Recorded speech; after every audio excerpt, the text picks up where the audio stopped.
생명보다 귀하신 주님, 날마다 주님께서 주시는 생명으로 살게 하심에 감사합니다.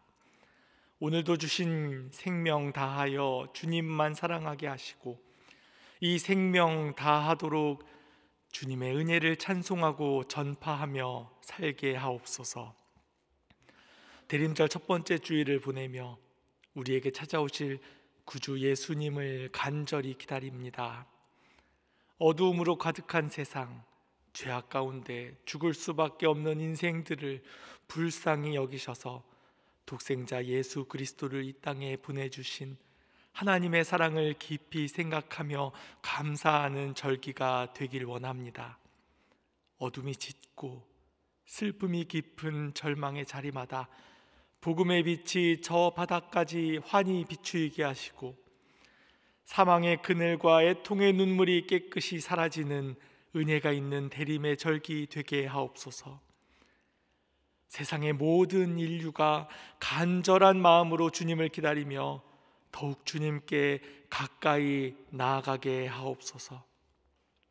어제 주일 주신 말씀을 마음에 새겨 주님의 카이로스의 시간을 따라 일하는 충성된 종들이 되기를 원합니다. 마지막 때가 가까워올수록 오히려 늘 깨어 생명들을 살리는 삶이 되게 하옵소서. 도움이 필요한 이웃을 살피고 때를 따라 주님께서 주신 것으로 필요를 채워주는 선한 청지기들이 되게 하옵소서. 사랑의 주님, 어제까지 우크라이나 어린이들을 위해 선물을 모으는 행사를 가졌습니다. 많은 성도들이 함께 작은 정성들을 모을 수 있었음에 감사합니다.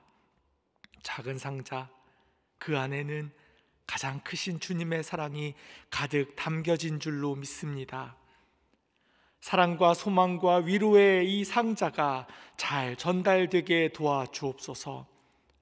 전쟁으로 상처 입은 여린 마음들에게 예수님의 평안의 복음과 우리의 사랑의 중보가 큰 위로와 힘이 되게 하옵소서. 주님, 평화의 주님께서 욕심과 미움으로 파헤쳐진 땅에도 임하여 주시는 줄로 믿습니다. 생명을 빼앗고 피를 흘리고자 하는 모든 악한 생각들은 결국 하나님의 뜻 앞에서 모두 실패하게 하시고 자기 스스로에게 돌아가게 하옵소서. 살아계시며 평화를 이루시는 하나님의 역사가 온전히 그 땅을 덮는 은혜가 있는 것을 온 세계가 함께 보게 하옵소서. 뿐만 아니라 어느 나라든 어느 지도자이든 다시는 이와 같이 무분별한 피 흘림을 일으키지 않도록 그와 같은 생각조차 하지 못하도록 역사하여 주옵소서. 우리나라 대한민국을 위해 기도합니다. 차가운 겨울을 준비하는 지금의 이 시기에 더욱 차갑게 얼어붙은 사람들의 마음을 녹여주시기를 바랍니다. 추운 날씨와 정치의 극단적인 대립과 갈등, 길어지는 경제의 불황 중에도 서로가 서로를 향한 마음은 차갑지 않기를 원합니다. 상대방에 대한 이해와 관용의 마음을 주시고 어려운 이웃과 소외된 이웃들을 향한 따뜻한 관심과 배려로 이 따뜻한 마음을 항상 잊지 않는 우리가 되게 하옵소서. 특별히 늘 전쟁을 준비하며 생명을 위협하는 무기 개발에 몰두하고 있는 북한의 어리석은 이들을 꾸짖어 주시고 무기를 내려놓고 추위에 고생할 연약한 이들을 돌보며 평화와 평안을 준비하게 하옵소서. 소망교회를 위해 기도합니다. 올해 각 지구와 부서, 공동체 등에서 열심히 헌신했던 이들의 땀과 수고를 기억하여 주옵소서. 하나님의 격려하심과 도우심 가운데 한 해의 마무리를 잘 할 수 있도록 힘을 더하여 주소서. 또한 내년을 섬길 일꾼들도 잘 세워지도록 인도하여 주시기를 원합니다. 그리하여 헌신된 주님의 종들로 우리 소망교회가 더욱 든든히 세워져 가게 하옵소서. 투병 중에 있는 환우들을 위해 기도합니다. 암을 진단받고 좌절 중에 있었지만 완치를 소망하며 힘겨운 치료를 견디고 있는 우리 성도님들이 있습니다. 갑작스런 뇌졸중으로 시르에 빠졌으나 다시 일어나 주님의 전으로 나올 것을 소망하며 재활에 힘쓰는 성도님들도 있습니다. 하나님의 치료하시는 빛으로 깨끗이 나으심을 입기를 소망하는 우리 모든 환우들에게 주님의 치유의 은혜를 내려주시기를 간절히 소망하오니 주님 깨끗하게 고쳐 주옵소서. 오늘 주실 하나님의 말씀을 기대하고 소망하며 주님 앞으로 나아옵니다. 주님께서 에스겔에게 주신 말씀 하나하나가 저희들의 마음밭에도 함께 뿌려져 깊이 심기기를 원하오니 주님께서 원하시는 아름다운 열매로 맺어가는 은혜가 있게 하옵소서. 예수 그리스도 이름으로 기도드립니다. 아멘. 하나님께서 오늘 우리에게 주시는 말씀은 에스겔서 24장 1절부터 14절까지의 말씀입니다. 에스겔 24장 1절부터 14절까지의 말씀을 함께 봉독하겠습니다. 아홉째 해 열째 달 열째 날에 여호와의 말씀이 내게 임하여 이르시되 인자야 너는 날짜 곧 오늘의 이름을 기록하라. 바벨론 왕이 오늘 예루살렘에 가까이 왔느니라. 너는 이 반역하는 족속에게 비유를 베풀어 이르기를 주 여호와께서 이같이 말씀하시기를 가마 하나를 걸라. 건 후에 물을 붓고 양떼에서 한 마리를 골라 각을 뜨고 그 널쩍다리와 어깨 고기의 모든 좋은 덩이를 그 가운데에 모아 넣으며 고른 뼈를 가득히 담고 그 뼈를 위하여 가마 밑에 나무를 쌓아 넣고 잘 삶되 가마 속에 뼈가 무르도록 삶을지어다. 그러므로 주 여호와께서 이같이 말씀하셨느니라. 피를 흘린 성읍 녹슨 가마 곧 그 속에 녹을 없이 하지 아니한 가마여 화 있을진저 제비 뽑을 것도 없이 그 덩이를 하나하나 꺼낼지어다. 그 피가 그 가운데에 있으며 피를 땅에 쏟아 티끌이 덮이게 하지 않고 맨 바위 위에 두었도다. 내가 그 피를 맨 바위 위에 두고 덮이지 아니하게 함은 분노를 나타내어 보응하려 함이로라. 그러므로 주 여호와께서 이같이 말씀하셨느니라. 화 있을진저 피를 흘린 성읍이여 내가 또 나무 무더기를 크게 하리라. 나무를 많이 쌓고 불을 피워 그 고기를 삶아 녹이고 국물을 졸이고 그 뼈를 태우고 가마가 빈 후에는 숯불 위에 놓아 뜨겁게 하며 그 가마에 놋을 달궈서 그 속에 더러운 것을 녹게 하며 녹이 소멸되게 하라. 이 성읍이 수고함으로 스스로 피곤하나 많은 녹이 그 속에서 벗겨지지 아니하며 불에서도 없어지지 아니하는도다. 너의 더러운 것들 중에 음란이 그 하나이니라. 내가 너를 깨끗하게 하나 내가 깨끗하여지지 아니하니 내가 내게 향한 분노를 풀기 전에는 내 더러움이 다시 깨끗하여지지 아니하리라. 나 여호와가 말하였은즉 그 일이 이루어질지라. 내가 돌이키지도 아니하고 아끼지도 아니하며 뉘우치지도 아니하고 행하리니 그들이 내 모든 행위대로 너를 재판하리라.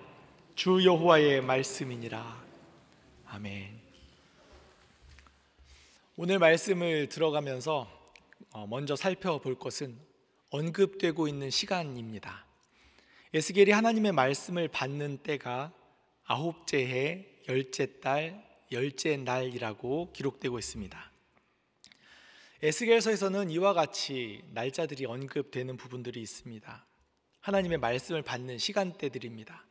8장 1절에서는 여섯째 해 여섯째 달 초닷새, 20장 1절에서는 일곱째 해 다섯째 달 열째 날, 그리고 오늘은 아홉째 해 열째 달 열째 날입니다. 이는 어느 시점으로부터 얼마의 시간이 흘렀다라는 것을 의미하는 겁니다. 그 시점이란 주전 597년 예루살렘이 처음 함락이 되고 여호야긴 왕이 포로가 된 해입니다. 그리고 그때 이 첫 번째 포로들이 사로잡혀 바벨론으로 끌려온 해를 의미합니다. 이 본문의 아홉째 해, 이것은 곧 첫 포로 에스겔이 처음 포로로 바로 바벨론에 사로잡혀 온 지가 9년이 지났다라는 것을 의미합니다. 이 에스겔이 하나님의 말씀을 받는 이때, 이 시간을 언급하고 있는 이유가 있습니다. 이렇게 바벨론 포로로 사로잡혀 온 에스겔에게 하나님의 말씀이 주어지는 그때는 또한 저 멀리 예루살렘에서도 또한 어떠한 특별한 사건이 일어나고 있는 때를 말하고 있기 때문입니다. 열왕기하 25장 1절의 말씀을 제가 읽어드리겠습니다. 시드기야 제9년 열째 달 10일에 라고 시작되고 있습니다. 그러니까 여기 에스겔에서 9년 열째 달 이야기하고 있는 이때에 예루살렘에서는 시드기야 왕 9년 열째 달 10일에 뭔가 사건이 일어나고 있다는 것을 보게 되는 겁니다. 열왕기하 25장 1절의 말씀을 이어서 읽어드리겠습니다. 시드기야 제9년 열째 달 10일에 바벨론의 왕 느부갓네살이 그의 모든 군대를 거느리고 예루살렘을 치러 올라와서 그 성에 대하여 진을 치고 주위에 토성을 쌓음에, 여호야긴을 필두로 에스겔을 포함한 여러 백성들이 포로로 사로잡혀 왔습니다. 예루살렘에는 그러나 여전히 많은 사람들이 남아 있었던 것입니다. 여호야긴의 뒤를 이어 시드기야가 왕이 되었습니다. 그리고 남유다를 통치하고 9년이 지난 것입니다. 예루살렘에 다시 바벨론의 군대가 쳐들어왔고, 바로 그때에 바벨론에 있던 에스겔에게 하나님의 말씀이 주어진 것입니다. 어쩌면 이 포로된 자리보다 예루살렘의 자리가 더욱 안 좋은 상황이 되겠습니다. 2절의 말씀을 함께 읽겠습니다. 인자야, 너는 날짜 곧 오늘의 이름을 기록하라. 바벨론 왕이 오늘 예루살렘에 가까이 왔느니라. 인자야, 너는 날짜 곧 오늘의 이름을 기록하라. 이 날은 너무도 중요한 날인 겁니다. 오늘은 바벨론 왕이 예루살렘에 가까이 온 날이고, 오늘은 예루살렘의 멸망의 때가 가까이 온 날인 겁니다. 그런데 이 날을 기억해야 하는 까닭은, 이 날이 민족의 위기인 까닭도 있지만 또 다른 의미가 있습니다. 그것을 오늘 함께 살펴보고자 합니다. 3절 말씀을 같이 읽겠습니다. 너는 이 반역하는 족속에게 비유를 베풀어 이르기를, 주 여호와께서 이같이 말씀하시기를 가마 하나를 걸라. 3절에서 말하는 이 반역하는 족속은 누구입니까? 반역하는 족속은 포로로 사로잡혀 온 이들입니다. 포로로 사로잡혀 왔음에도 불구하고 여전히 하나님께 반역하고 있는 무리들입니다. 하나님께서 에스겔에게 명하십니다. 이날 이스라엘이 멸망을 앞두고 있는 이 날을 기록하고, 그 다음에는 바벨론에서 이스라엘로의 귀환을 바라는 이들에게 한 가지 비유를 말하라 하는 것입니다. 비유는 4절 5절에서 가마 비유로 설명이 됩니다. 가마 하나를 걸고 물을 붓고 양떼에서 가장 좋은 것 한 마리를 골라 각을 뜨고 좋은 살코기 널쩍다리와 어깨를 골라서 모두 집어넣고 뼈도 좋은 뼈를 가득히 담고 아궁이에 불을 지펴서 잘 삶되 뼈까지 무를 정도로 푹 삶아라 입니다. 이와 같은 이 가마 비유는 에스겔서 11장에서도 한번 언급이 되었습니다. 에스겔서 11장 7절 말씀입니다. 그러므로 주 여호와께서 이같이 말씀하셨느니라. 이 성읍 중에서 너희가 죽인 시체는 그 고기요, 이 성읍은 그 가마인데 너희는 그 가운데에서 끌려 나오리라. 이 가마는 예루살렘 성전을 의미합니다. 그 속에 있는 고기는 백성입니다. 일반적으로 생각할 때에 이 가마에서 고기가 삶아진다라고 하면은 이 고기의 입장에서는 사실 좋지는 않을 것 같습니다. 약간 부정적인 이미지로 삶는 것을 생각하기 마련인데, 이 가마 비유에서 가마 속 고기는 가장 이상적인 상태, 가장 좋은 고기를 의미합니다. 그래서 이 도살을 하는 짐승에서 가장 먹을 수 있는 부위와 먹을 수 없는 부위를 구분하게 되는데, 가장 좋은 것들을 이 가마에 담고 삶게 되는 겁니다. 그러니 가마 속에 들어가 있는 고기는 좋은 것들이고 정말 고르고 고른 것들이고, 가마 바깥에 있는 것은 그렇지 못한 것이 되는 겁니다. 이 가마 비유를 말씀하시게 될 때에 의미가 무엇이겠습니까? 이 예루살렘 성전에 남아있는 이들, 바벨론의 사람들이 포로로 사로잡혀 갈 때에 남아있는 백성들이 무슨 생각을 하며 있었는지를 보여주는 겁니다. 포로들은 마땅히 받을 심판을 받은 것이고, 이곳 예루살렘 성전에 남아있는 사람들은 좋은 고기들, 하나님이 고르고 고른 사람들, 자기들은 잘했다라고 생각하는 겁니다. 그러니 이들의 삶이 어떻겠습니까? 그들은 결코 변하지 않는 겁니다. 잡혀간 이들을 보면서 예루살렘에 남은 이들은 자신들을 돌아보며 회개할 생각은 조금도 하지 않고 여전히 태평하게 살아가고 있었던 것입니다. 그리고 가마에서 꺼내진 고기, 이 포로된 백성들은 다시 돌아갈 것, 저 가마로 다시 돌아갈 그날을 소망하며 돌아가는 날만 기다리고 기대하고 있는 겁니다. 하지만 오늘 말씀은 무엇입니까? 하나님은 이 가마도 멸망을 앞두고 있다라고 말씀하고 있는 것입니다. 본문의 가마 비유는 상황이 바뀌었습니다. 이제는 가마의 고기가 좋은 고기였던지 무엇인지는 모르겠지만 이제 푹 삶아지고 있는 상황이 아주 악화가 되어 있는 상황을 의미하고 있습니다. 마치 바벨론 군대에 의해 포위된 예루살렘의 상황을 보여주고 있는 것 같습니다. 열왕기하 25장 2절 3절의 말씀에 딱 그와 같은 상황이 이렇게 그려지고 있습니다. 그 성이 시드기야 왕 제11년까지 포위되었더라. 그해 넷째 달 9일에 성중에 기근이 심하여 그 땅 백성의 양식이 떨어졌더라. 성이 포위가 되었고 그 속에 있는 백성들은 굶어 죽어가고 있는 상황이 되는 겁니다. 문제는 더 심각합니다. 그렇게 푹 삶아진 고기와 뼈를 가득 담은 가마솥 자체에 문제가 있음이 드러났습니다. 우리 에스겔서 24장 6절 말씀을 같이 읽겠습니다. 그러므로 주 여호와께서 이같이 말씀하셨느니라. 피를 흘린 성읍 녹슨 가마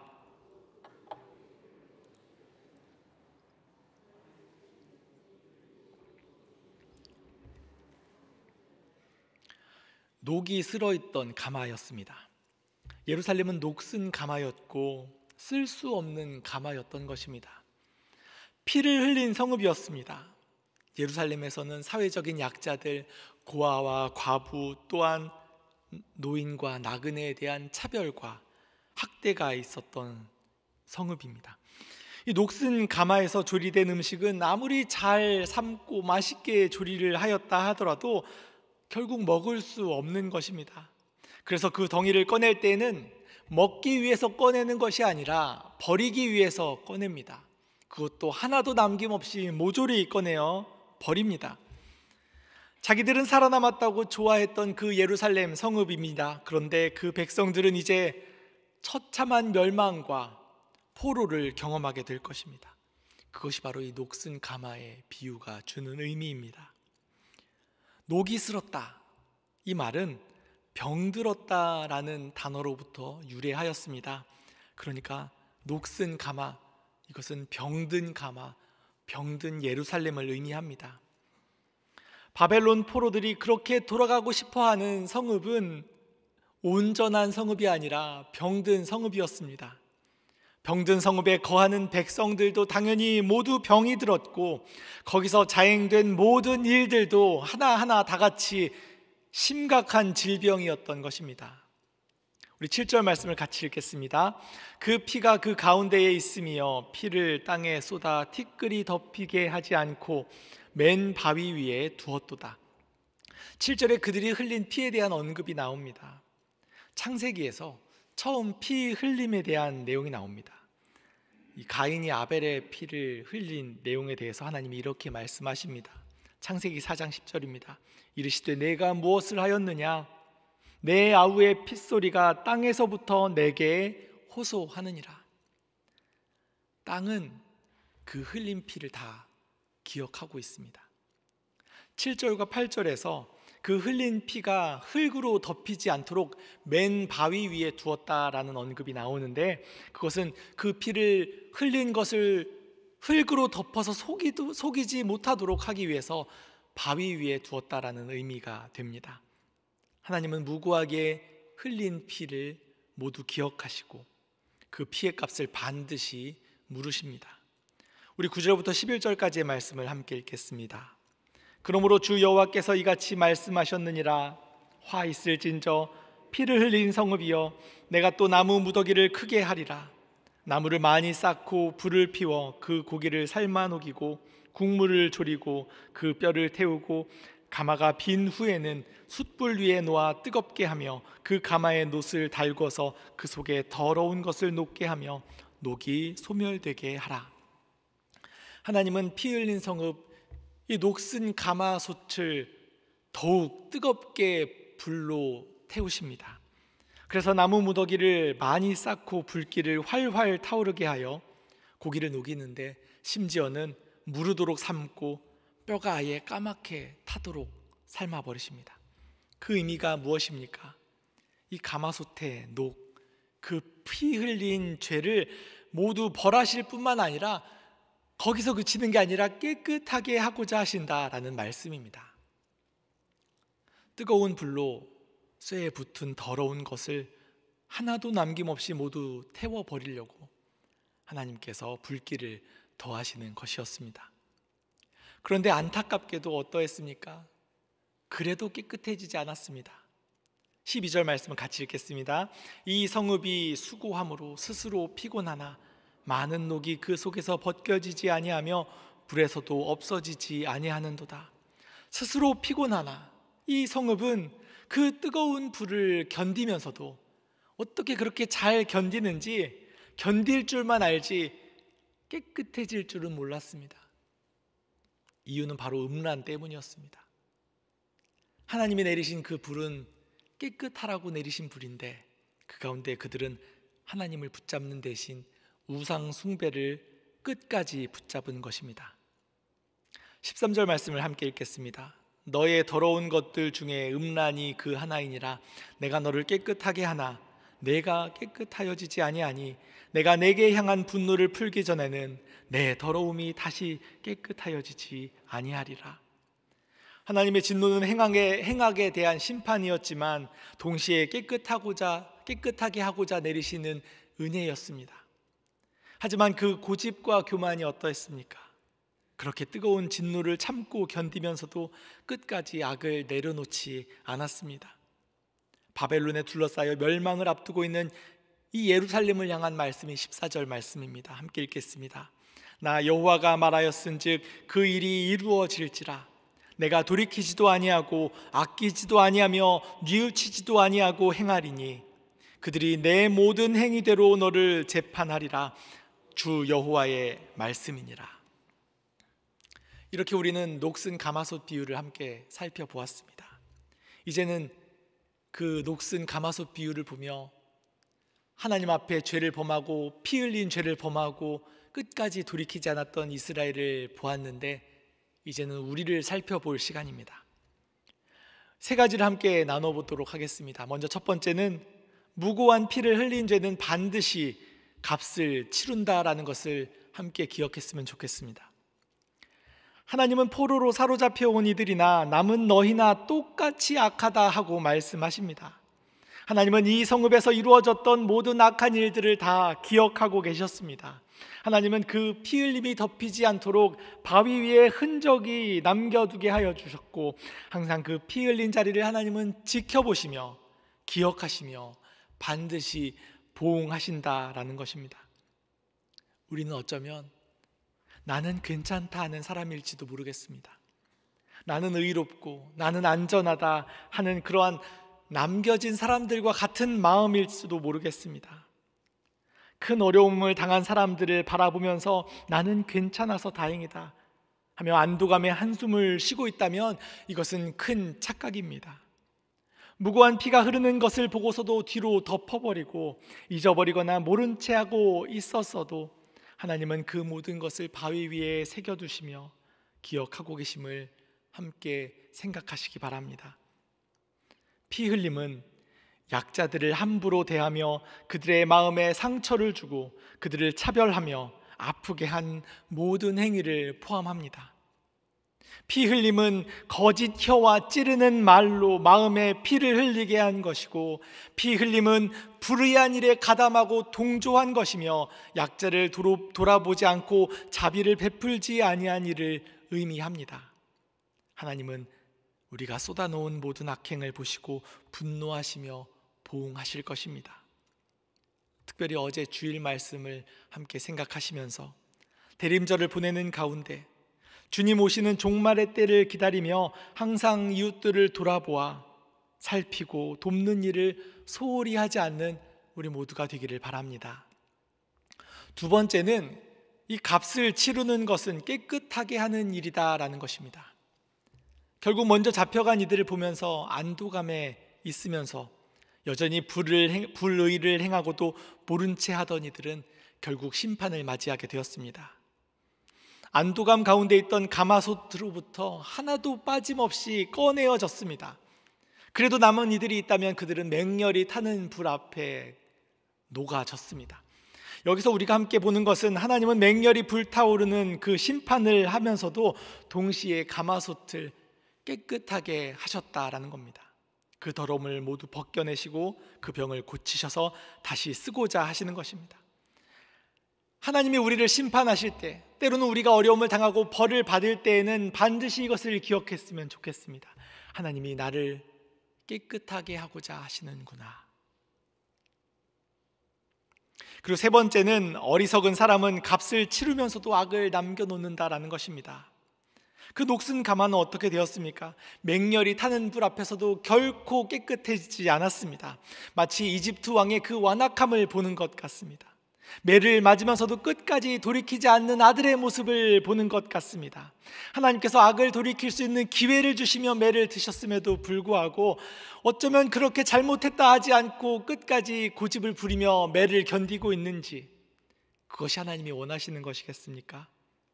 하나님께서 원하시는 것은 속히 뉘우치고 돌이키는 것입니다. 그 속에 모든 녹을 제거하고 그 병을 깨끗하게 하며 하나님의 온전하심을 받아 깨끗해지는 것, 그것이 바로 하나님이 원하시는 것이라는 것을 함께 기억하시면 좋겠습니다. 예수께서 제자들의 발을 씻기실 때에 베드로가 주님께서 내 발을 씻기실 수 없다라고 거절하였습니다. 하지만 결국 베드로가 이렇게 고백하였습니다. 주여, 내 발뿐 아니라 손과 머리도 씻어 주옵소서. 주님께서 우리를 깨끗하게 하고자 하실 때에 우리의 모든 것을 깨끗하게 하여 주시기를 구하며 주님 앞에 내어놓는 우리 모두가 되기를 간절히 소망합니다. 함께 기도하겠습니다. 하늘에 계신 우리 아버지, 아버지의 이름을 거룩하게 하시며 아버지의 나라가 오게 하시며 아버지의 뜻이 하늘에서와 같이 땅에서도 이루어지게 하소서. 오늘 우리에게 일용할 양식을 주시고 우리가 우리에게 잘못한 사람을 용서하여 준 것 같이 우리 죄를 용서하여 주시고 우리를 시험에 빠지지 않게 하시고 악에서 구하소서. 나라와 권능과 영광이 영원히 아버지의 것입니다. 아멘.